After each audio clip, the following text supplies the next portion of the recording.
Hi, I'm Dale Holliday coming to you from Corvallis, Oregon in the bountiful Willamette Valley. Welcome to my show, Valley Views, a forum for sharing relevant topics relating to people and issues in the Willamette region. Hi, folks. Thanks for tuning in for the last broadcast of Valley Views. Yes, you heard me. I've made the decision to use my creative talents in other venues. I've designed today's show to explain why I've come to this choice. But in a nutshell, I just can't find enough political, environmental, or social authenticity in Corvallis to talk about. The local complacency with the cliquish, racist, and ineffective political environment here has brought me to this decision. To those of you who have come up to me in public or emailed me to express your appreciation for the show, I am truly sorry that I can't continue Valley Views. And just to quell any rumors before they start, this is my decision. KBOO did not end the show, and I have loved working with my KBOO family, but change is sometimes necessary. And these shows won't disappear.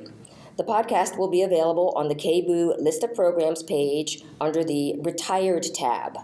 My shows also appear on Corvallis Access Media YouTube, as well as their online program schedule. In the Valley Views intro, I described the Willamette Valley as bountiful. Reason being is that there are many farms here, including some very nice organic farms. But there's a problem here. Corvallis is not all it pretends to be or thinks it is. There's trouble, right here in River City, with a capital T, and that rhymes with P, and that stands for progressives. My apologies to the music man. Progressives, the kind that think the Democrats will make things right, as in, we've got a House majority now, oh boy, we can go back to sleep for another 50 years. It's the same lie they told themselves when Obama got elected and they thought that pesky race problem was solved here in what they call post-racial America. The so-called progressives here in Corvallis embrace the mundane in the race to the bottom. They run from any discussion about white privilege, all the while patting themselves on the back for being so broad-minded. I assessed this fantasy world in my previously aired December 14th, 2018 show entitled Corvallis, Stuck in the Past, Unwilling to Build a Future. Now let's talk about clueless white progressives. Although Corvallis is certainly a poster child for this malady, clueless white progressives are not unique to this place. Several weeks ago, one of my KBOO listeners was kind enough to send a link to me about racist antics that went down in organizing around tenants' rights in Portland. I found it particularly fascinating reading this online account written by brother Cameron Witten and the racist pushback he got while trying to work with Portland Tenants United. I know well what it looks and feels like to be the black person in some so-called progressive group made up entirely of white people who do and say the most racist things that would make you think you're in the 1940s Deep South, and of course are clueless about it, and of course defensive when you point it out to them. I know all this. But even I was aghast at the in-your-face racism that Cameron Witten encountered in the PTU. His account is a bit lengthy, but that's because there were so many aggressions to report, and I assume he wanted to provide a detailed account to counteract the inevitable gaslighting that white folks try to pull. Oh, he's imagining this or exaggerating. They'll say that anyway, but you must document because Lord knows folks need 1,000 examples of the transgressions before they even take notice, if they ever do. I've put the online address of this document on the webpage of today's broadcast, but you can online search it. Portland Tenants United, a radical organization with a serious race problem. It's by Cameron Witten, W-H-I-T-T-E-N, and it was written January 3rd, 2018. It's worth the read. And do check out the shameful actions these good white progressives did during an event when one of their members, an indigenous sister, explained why she did not want to join in on a sing-along with "This land is your land, this land is my land." My point is not that there was a disagreement, but the way the white folks in the group reacted to the disagreement. You just can't make this stuff up. Now I'm going to talk about the young white progressive racist. Progressives of all ages like to say that the youth demographic has it all figured out where the baby boomers failed. Youth are going to save this world from spinning into oblivion. I'm going to throw some rain on that parade. While there are some serious, dedicated youth, and I wish them well, don't count on white youth as a panacea. In terms of race, they get a failing grade. My brothers and sisters of color working in academia know this well, especially those teaching any type of ethnic studies or diversity courses and the opposition they get from white students simply because they have brown skin. This affront includes being grilled about their credentials in a fashion that their white counterparts would never encounter, ignorant, privileged white boys spouting their illiterate, racist worldviews, and the white girls boo-hoo crying because they can't bear to hear about the atrocities that happen to black and brown people throughout the history of this country up through and including today.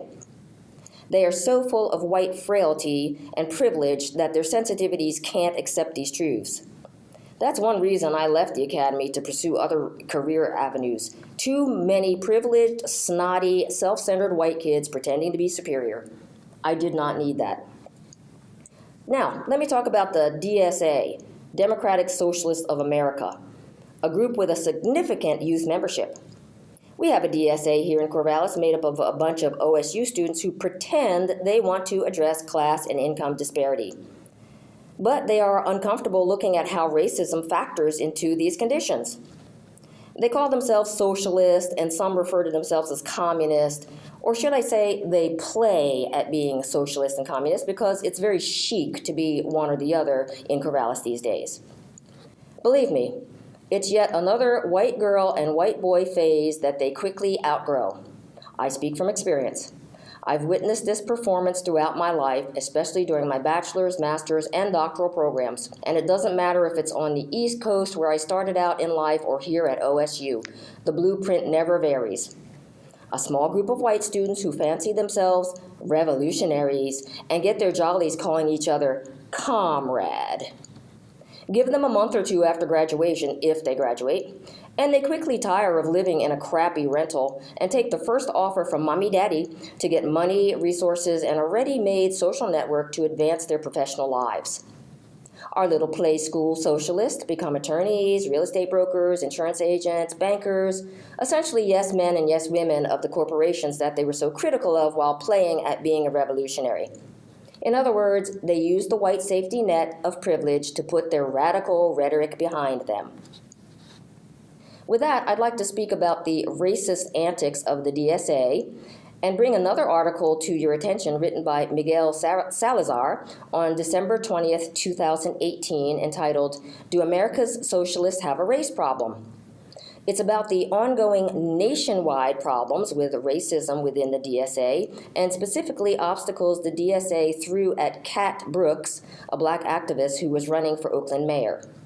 That online address is also on the webpage of today's broadcast.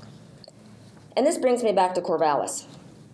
There's also a group here called Our Revolution Corvallis, or ORCA, that's been meeting every Friday night for well over 10 years in a bar, drinking their faces off, and stuffing down the food. I'm not against eating. I love food. I don't drink alcohol myself, but I'm not against folks hoisting a few. No problem. But ORCA is a prime example of the Corvallis political pretension and buffoonery that makes it so toxic here. They wouldn't know a revolution if it bit them in the butt. Their plan seems to be eat and drink fascism away. And while I'm speaking about the hypocrisy of the young and old Corvallis trust fund socialist and communist, I may as well give a tip of the hat to the self-described environmentalist tribe here. You know the ones.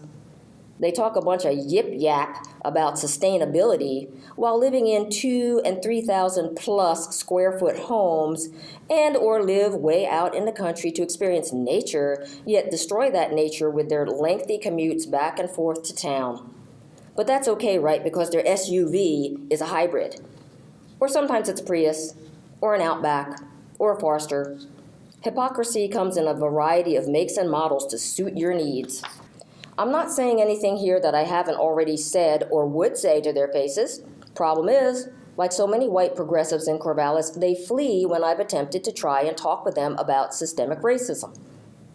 I'm sure after some of them hear this broadcast, they will talk about me like a dog, furiously clicking and texting to post a cowardly attack on some local rubbish online gossip rag. But I know that none of them would ever have the guts to address me to my face. They never did before. Why would they start now? So to recap, this is my last Valley View show. I no longer think that a show about the Willamette Valley, and especially Corvallis, is worthy of KBOO Airways. I have decided to use my time for other creative endeavors. KBOO has been a remarkable family that I've totally enjoyed working with. But Corvallis progressives are a waste of time and a waste of space. And I've scraped the barrel clean in trying to continually find authentic, viable guests for this show. Some will say my words are harsh or that I'm negative. No. My words and my observations are spot on because I'm a truth teller, black and woke in America. And folks, just so you know, even if it was possible, I would not trade my life for anyone else's. The end.